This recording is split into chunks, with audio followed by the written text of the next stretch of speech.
Good morning, everybody. I hope this video finds you well. Today I want to ask about, or discuss about, or contemplate about thriving. If you were to take somebody who's very, very rah-rah about America, very anti about Russia or China or about other nations, and they try to use facts and figures, all of which are illusionary manipulations, everybody gets clouded. Things become confused. When in reality, there's only one question that comes to mind. If you relocate your family to a different geographical area, anywhere, would they be thriving compared to where you are now? Or to put it another word, are you thriving? Thriving may mean different things to different people. But in my mind, thriving is something where you're working, doing something you love. You are being paid for it in such a way that your entire family is doing well. You're able to save money, and you're not fearful of anything. You're not fearful of the government. You're not fearful of war. You're not fearful of anything.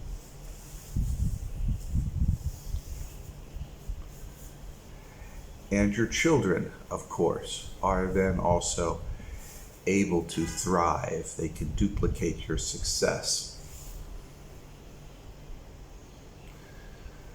By all accounts, the only people in the United States right now who are actually thriving are those in the upper classes,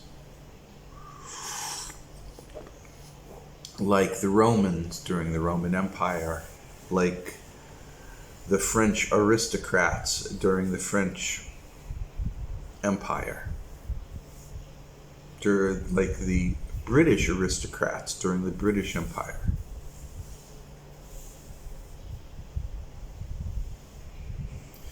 Like the Russian aristocrats during the Russian Empire prior to the revolution in October.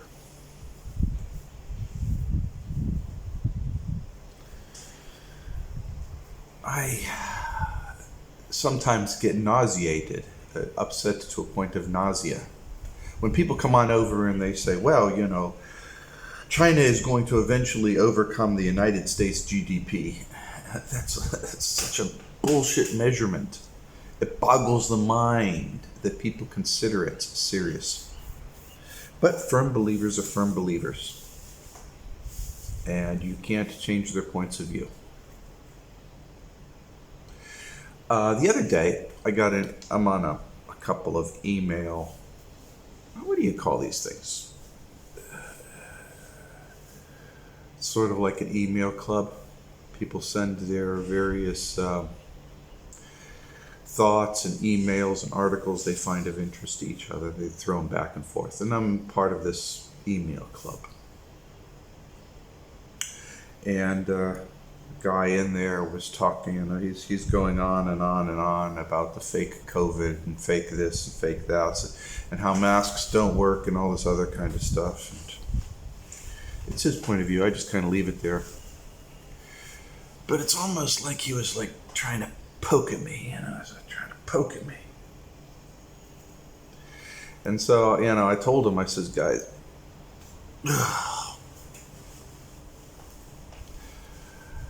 World War III has been in process ever since Obama, and the weapon of choice has been biological weapons, and so on and so forth. I says, you don't have to believe me, you just have to listen to what Russia and China said at the UN. And his response was, well, how can you possibly believe them? Russia and China are not known for telling the truth.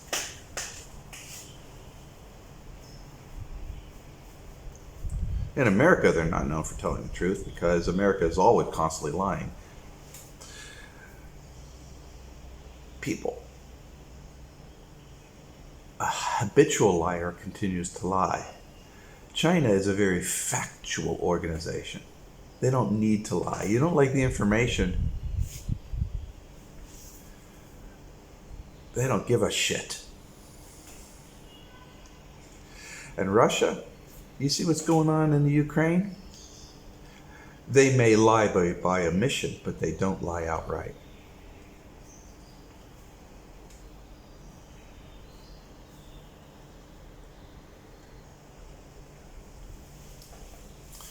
Anyways, I don't really want to spend too much time talking about China or Russia or other things such as that. If you're going and you'll be thriving in Brazil or thriving in South Africa or thriving in Belgium, then good for you. But it's becoming clear that the concept of thriving has been co-opted by other things. And the reality, the stark reality of what the world actually is geopolitically is a bitch slap in all of our faces. It's a reality where there's one nation, a rules-based order nation that makes the rules and everybody else follows.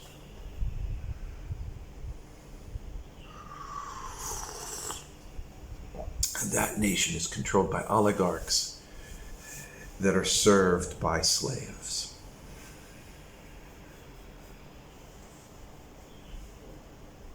Just like every other nation in history that have come and gone, empires that have come and gone.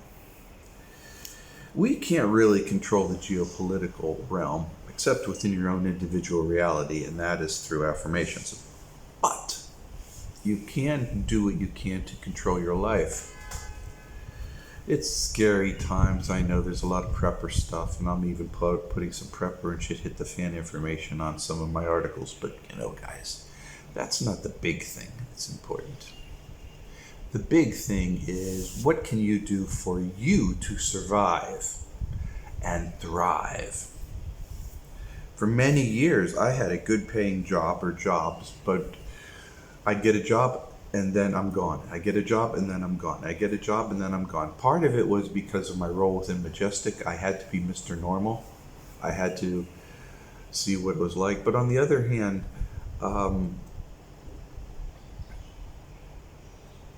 that's just the way it was. You work really hard at a frantic pace, you make money, and then you have nothing. And you're scrambling. In effect, it was, 30, 40 years of treading water financially? That is not thriving. I don't care what you guys think. Perhaps things would have been different were I have had a family. I noticed that those that have kids, their employers just cannot allow themselves to get rid of people if they have kids. They do it, make no mistake about it, but they hesitate. But in my case, at that time, I had no kids. And so they're like, okay, get them. I should have been lying. I should have lied. Now I know what I know.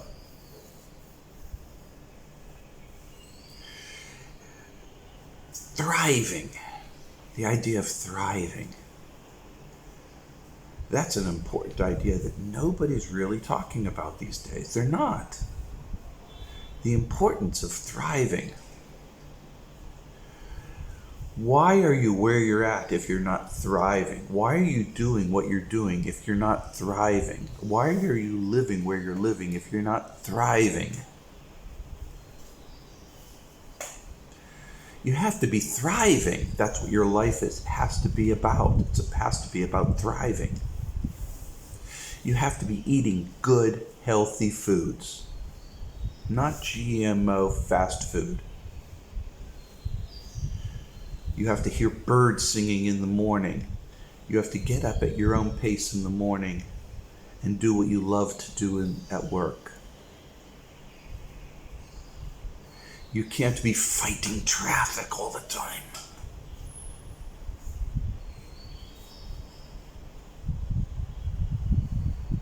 You need to have a calm environment, and you need to be part of your community. And you don't need to worry about whether you're going to lose the job or this economic upturn or that economic downturn. You don't need to worry about it at all because you have savings. Savings is the capacitor for your financial state. The capacitor charges and then discharges. Charges and then discharges. That's what the purpose of savings are. You need this financial capacitor. You need savings. Are you thriving? Everybody's situation is different. I can't give you a boilerplate response. Well, if you do this, or if you move to China, or if you do that, and if you... There's no set answer because we're all individual. So how can you be thriving? Well, the first step of understanding how to thrive is to understanding, first of all, whether you're thriving or not. It's black and white. That's an on-off switch. Black and white. Are you thriving or not? If you're thriving, good for you. Consider yourself in the top 1% of society. If you're not thriving, how badly is that situation? How bad is that situation? I argue if you're doing campaigns, affirmation campaigns, that you should concentrate on thriving as a person, as a family, in your campaigns. Thriving, thriving. Even use that word if you want to thrive. Savings, eating well, having friends, having a good pace of life that's a balance between working and family. Thriving.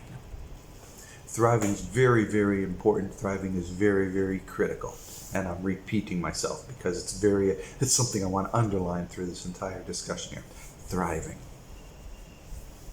But if you're driving a clunker car that's always breaking down, that's not thriving. You need to do something about it. If you don't have a larder and food stocked up, you need to do something about that. If you don't have savings, you need to start putting things away. If you and your spouse and your family is constantly crawling this impossible mountain trying to keep your head alive financially, then you need to change things. Maybe move to another situation, maybe change your occupation, maybe move to another location, maybe do something different, maybe change your family organization to a more traditional one.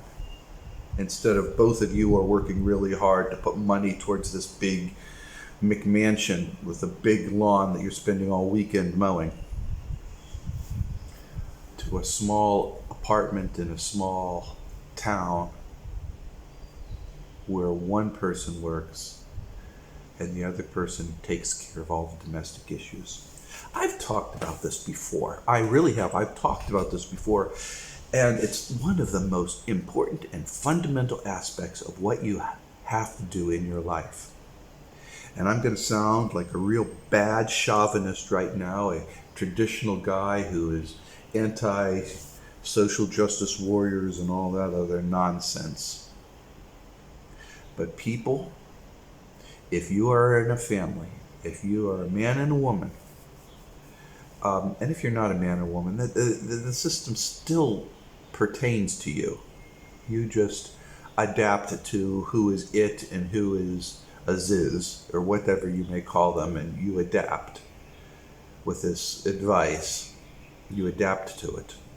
But basically, one person takes on finance, one person takes on production. It's a system that works in all cultures, all societies, historically. It's how you thrive. typically it's the woman who handles domestic issues because she is better able to raise kids and far better in finances.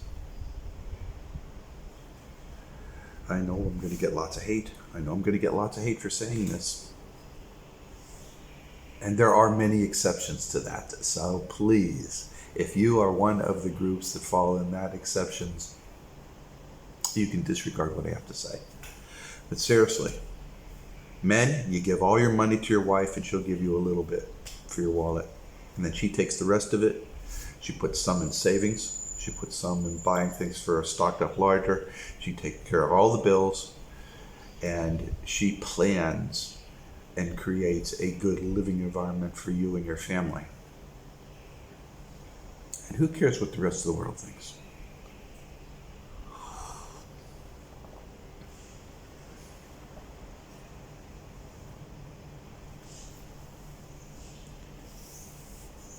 Most women that I know are geniuses when it comes to money.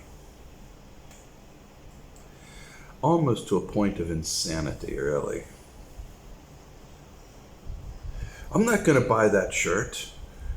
That shirt's not on sale. If you're married, guys, have you ever heard that? Oh, God. Then it comes on sale and it's $1 off. Oh, I gotta buy it. I'm making a little bit of a joke here, but, there's a lot of truth to it, don't you think?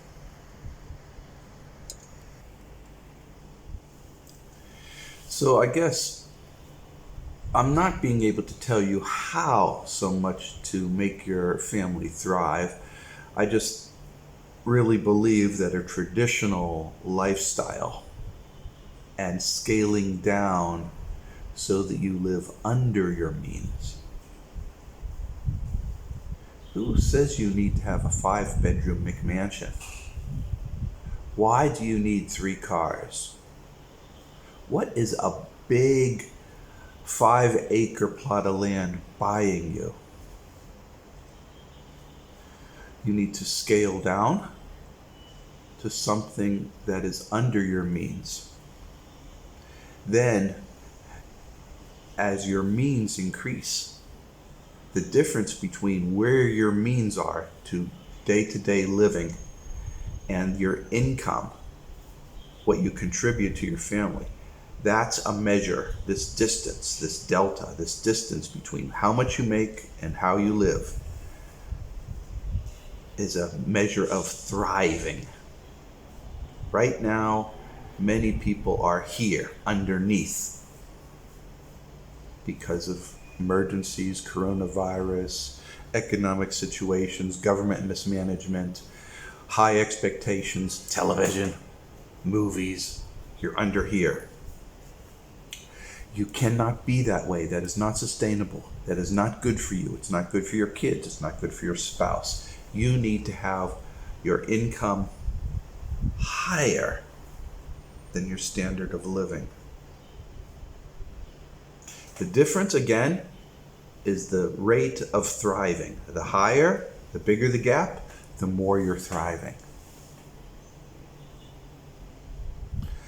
I'm moving to another house. You won't see this. You'll see something different. Maybe I'll still go from my office, make movies. It's okay. Maybe I'll put a nice drape on the back, like Andre does. I'm actually scaling down. I'm moving from a 300-meter house with a couple of big porches to a 100-square-meter house. Americans don't understand what that is. It just boggles the mind. I'm basically moving to something 1/3 the size at the other end of town in a much cheaper area to live. Why am I doing this? Personally, it's to simplify my life. In some ways, there's a trade-off. I have to travel longer distances to go to the office. and it's not as well, that section of town is not as well developed as this section of town, and I'm moving away from the ocean. But on the other hand, it literally is Mayberry RFD. I say where I live is Mayberry RFD. Yeah, it is, but with skyscrapers. Where there is literally Mayberry RFD. You know, it's just small shops after small shops. Personal preference. Don't try to be like me unless you want to be like me. So, why am I lowering this down? Well, it's because I want to thrive. Now, there's other things going on. Taking on debt that others have generated. Dealing with insanity by other people that you can't control. There's a host of factors in all this. But nevertheless, that's my personal example. I strongly argue that everybody thrive. If you say you're thriving, I am going to tell you good for you.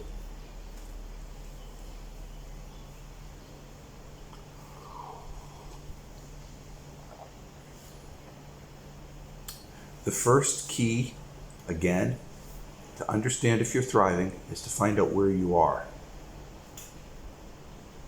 Find out. Income versus outgo. If you don't have a good handle on it, then you should get your wife and put her in charge of the budget and have her tell you. Then you adapt to what she says. If she says you need to move to another house, you move to another house.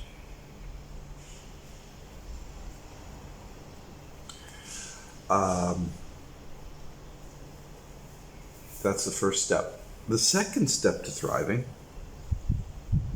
is once you have this established, it's what you do with it. Very important to have your financial capacitor and your food capacitors well stocked up so that when times go up and down and up and down, it doesn't affect you so much.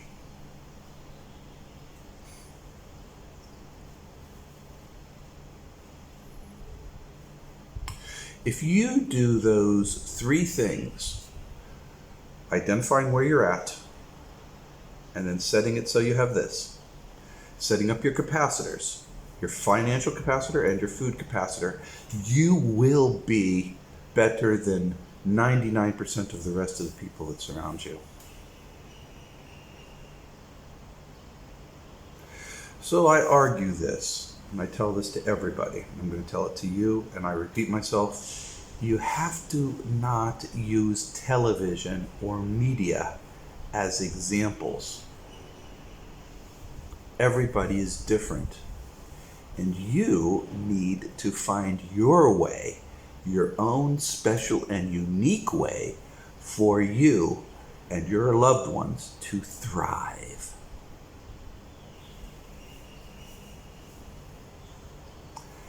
And all of that fits into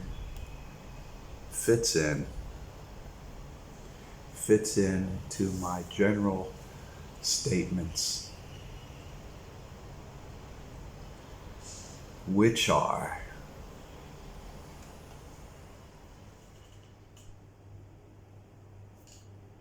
you've heard me go on and on and on about my thoughts on this matter, but really it doesn't really matter to you viscerally or personally.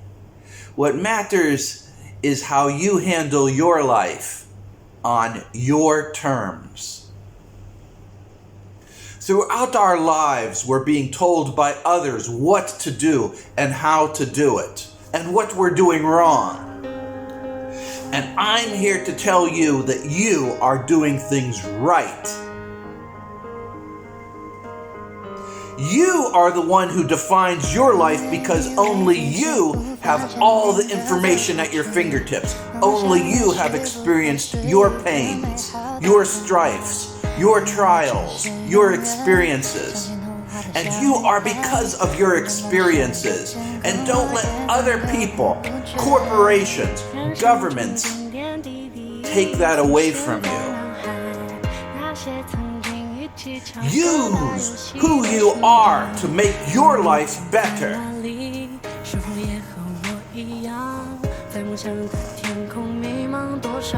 You are very special. You are very unique. And I see people, they visit the website, they read the videos, and still you guys have doubts. Don't doubt. I'm here, right here, to tell you that you can define your life on your terms. And it's time right now that you need to start doing it. Tell others of things you don't want to deal with because you don't want to, because you have your own reasons. You define your life. You eat the foods you want, live where you want to live, and behave in the way that you feel comfortable with, because it's your life, it's not anybody else's life. And sure, there's complexities in life, and marriages, and corporations, and governments, and everything that seem to make everything not so cut and dry. But I'm here to tell you, it is cut and dry. The only thing that matters, is whether you are happy.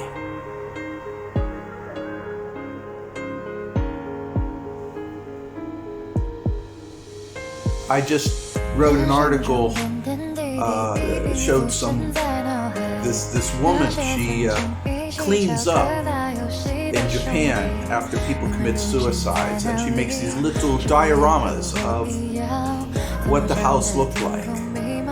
These are lonely people, sad people, and they died alone and they weren't discovered for 8 months later.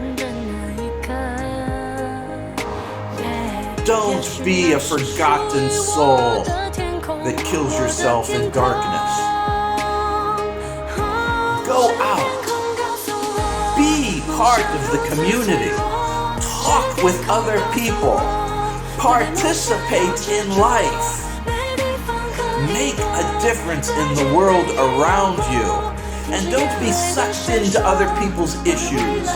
Just be helpful. Stand back. Be kind, but stand back.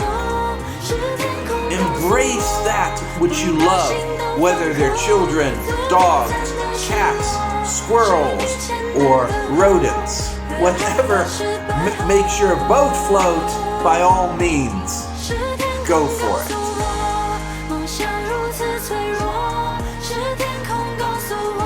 I believe in you, and I want you to do well. Never forget who you are. Be good. Strive. Be the Rufus. Be the best you can possibly be. Because you want to know something? I believe you.